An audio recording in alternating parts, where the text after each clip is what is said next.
नमस्कार। स्वागत है आपका एक गायन में। यहाँ पर हम बात करते हैं भगवान बुद्ध और उनकी शिक्षा के बारे में। आज हम धम्मपद की 68 क्रमांक की जो अट्टकथा है उसके बारे में सुनेंगे।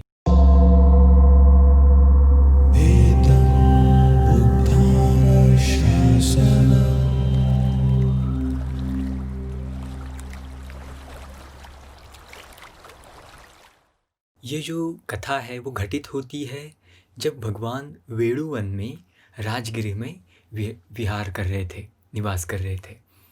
तो उस समय राजा बिंबिसार जो थे उनके माली सुमन नाम के माली थे और उनके संदर्भ में ये कथा घटित होती है। ये सुमन माली की जिम्मेदारी थी कि वो राजोद्यान का ख्याल रखे और रोज राजा को एक नाली प्रमाण माने एक उन दिनों का कुछ प्रमाण हुआ होगा, जो बम्बू की बांस की एक नाली होती है उसके प्रमाण भर चंपा के फूल ला कर दे राजा को। तो उसी प्रकार वो एक नाली प्रमाण के फूल लेकर राजा के पास जा रहे थे। तो तभी उन्होंने सामने से प्रत्यक्ष सम्यक संबुद्ध को आते हुए देखा, भगवान बुद्ध को आते हुए देखा। और उस समय भगवान भी अपने पूर्ण आभा से मंडित होकर वहाँ से आ रहे थे, छहों रश्मियों को उधेड़ रहे थे। और उस सुमन मालाकार के मन में इतना प्रमुदित चित्त जागा, उसने सोचा कि क्या करके मैं इतने सुंदर भगवान की पूजा कर सकूं, मेरे पास क्या है ऐसा जिससे मैं उनकी पूजा कर सकूं। तो उसने सोचा, अरे मेरे पास ये फूल है। तो उसके मन में ख्याल आया कि अरे ये फूल तो राजा के लिए है, मैंने राजा के लिए तोड़े हैं। तो अगर मैं राजा को ये फूल नहीं पहुंचाऊंगा तो राजा क्या करेगा। तो सोचने लगा, शायद मुझे देश निकाला कर दे, शायद मुझे मेरी नौकरी से हाथ गंवाना पड़े, शायद मुझे मेरा कोई अंग भंग कर दे। राजा तो क्रुद्ध होते हैं, क्रुद्ध हो सकते हैं। और ज़्यादा से ज़्यादा क्या करेगा, ज़्यादा से ज़्यादा तो मेरी गर्दन उतरवा देगा, मार ही डालेगा मुझे। पर फिर उसके मन में ख्याल आया, भले मार ही क्यों ना डाले, पर शास्ता को पूजा करने की ये जो अवसर आया है, ये जो प्रेरणा मेरे मन में जागी है, ये जो चेतना मेरे मन में जागी है, इसको मैं न छोड़ूंगा। मैं ज़रूर शास्ता की पूजा करूंगा और इन्हीं फूलों से करूंगा।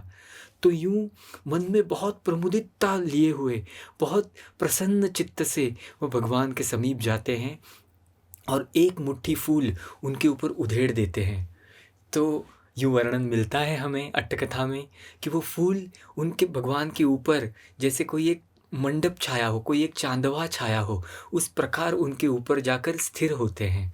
फिर एक और मुट्ठी फूल उनके ऊपर उधेड़ते हैं तो भगवान के दाएं बाजू वो फूल वैसे स्थित होते हैं, बाएं बाजू वो वैसे फूल स्थित होते हैं, पीछे की तरफ। तो यूँ भगवान तीनों तरफ से पूरी तरह से फूलों से घिर जाते हैं, सिर्फ सामने का रास्ता उनके लिए खुला रहता है।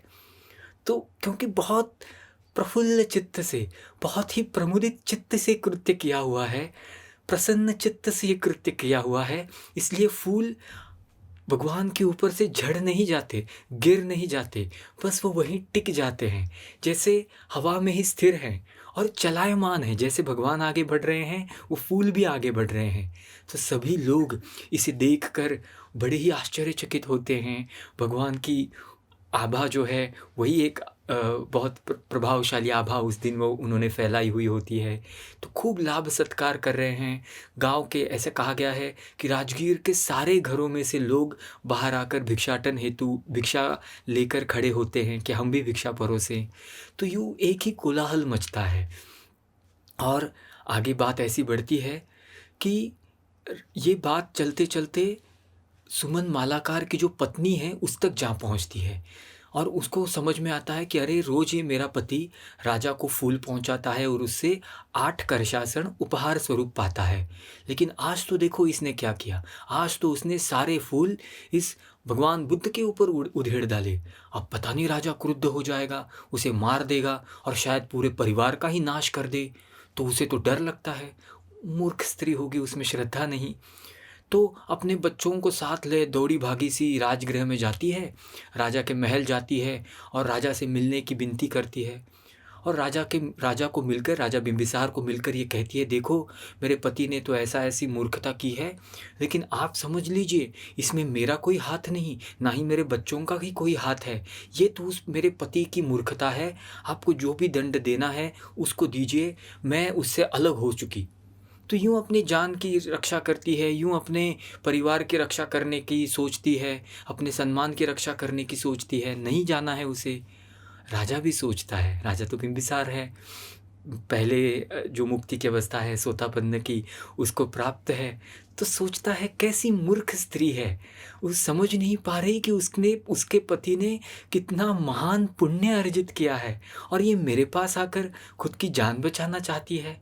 तो उसे बस कहता है, अच्छा ठीक है, तुझे मैं बख्श दिया, उसने ऐसा किया क्या, मेरे जो फूल हैं वो उसने भगवान के ऊपर उधेड़ दिए क्या, ठीक है मैं देख लूँगा उसका क्या करना है।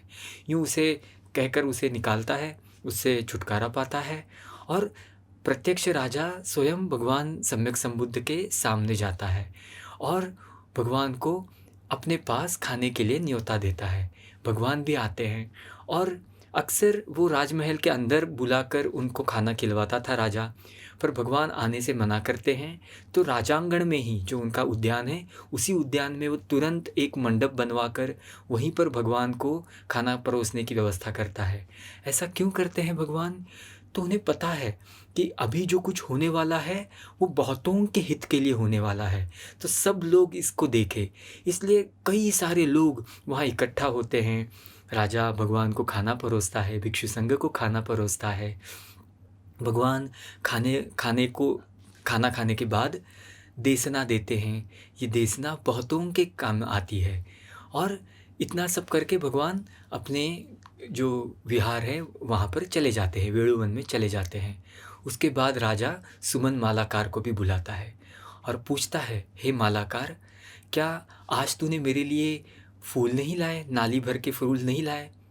तो सुमन मालाकार भी हाथ जोड़कर राजा से कहता है, हे राजन, चाहे आप मेरी गर्दन उतरवा दो या मुझे देश निकाला कर दो या मेरा कोई अंग भंग कर दो, लेकिन मैं ये स्वीकार करता हूँ कि आज मैं आपके लिए फूल नहीं ले आया। आपके लिए लाए हुए फूलों से आज मैंने सम्यक संबुद्ध की पूजा की है। तो राजा खुश होता है, कहता है, हे महापुरुष, तुमने जो पूजा की, तुमने जो उनके ऊपर फूल उधेड़े, वो हम सब ने देखे, ये इस पूरे नगर ने देखे, ये तेरे सम्मान का कारण बना, हमारे भी सम्मान का कारण बना। तो ऐसा कहकर उसे 8 प्रकार के घोड़े, 8 प्रकार के हाथी, दास दासियाँ, 8,000 करशासन और बहुत अच्छे उत्पन्न वाले 8 गांव और इस प्रकार कई सारी 8-8 की चीज़ें उसे बहाल करता है सुमन मालाकार को और उसको सम्मानित करता है। तो यूँ वो माली एक ही दिन में बस एक नाली प्रमाण के फूलों से बुद्ध की पूजा करता है, इस कारण इतना सारा उपभोग पाता है। तो भिक्षुओं में बात चलती है कि अरे देखिए किस प्रकार उस मालाकार ने सुबह भगवान की पूजा की और दोपहर शाम आते आते वो इतना सारा धन का लाभी हो गया, वो इतना सारा अच्छे परिष्कारों का लाभी हो गया। आनंद थेर भी इस चर्चा में शामिल है। तो भगवान आते हैं और भगवान बुद्ध आनंद से कहते हैं, आनंद, ऐसा मत समझ कि सुमन मालाकार ने मेरी जो पूजा की है वो अल्पमात्र है, उसने तो अपनी जीवन की परवाह न किए बगैर मेरी पूजा की है, अपने जीवित रहने का जो आसक्ति है उसे छोड़कर मेरी पूजा की है। ये बहुत महान कार्य, बहुत दुष्कर कार्य आज उसने किया है और इसका फल भी बहुत महान आएगा। आने वाले 1,00,000 कल्प सुमन कभी भी अपाय गति में नहीं पड़ेगा, कभी भी नरकगामी नहीं होगा, वो हमेशा देव या मनुष्य योनि में जन्म लेता रहेगा, पुण्य करता रहेगा और 1,00,000 कल्प बाद सुमन नाम से ही पचेक बुद्ध होगा, पूर्ण मुक्त अवस्था को प्राप्त करेगा। तो इतना महत् फल आज उसने हासिल किया है। और ऐसा कहकर एक गाथा बताते हैं। उस गाथा का मोटा मोटा अनुवाद कुछ यूँ है। भगवान कहते हैं, हे भिक्षुओं, मनुष्य ने ऐसा कोई काम नहीं करना चाहिए जिसे याद करके पश्चाताप हो। ऐसा काम करना चाहिए जिसे याद करने मात्र से भी मन में सौमनस्य जागे, प्रीति जागे। ऐसे ही काम में मनुष्य को लगे रहना चाहिए। तो यूँ गाथा बहुतों के हित में कारण आती है। आपको भी ये कहानी लाभप्रद हो, ये गाथा लाभप्रद हो, अगर ये कहानी अच्छी लगी हो तो औरों को बताइएगा, फेसबुक पर, व्हाट्सएप पर शेयर करिएगा।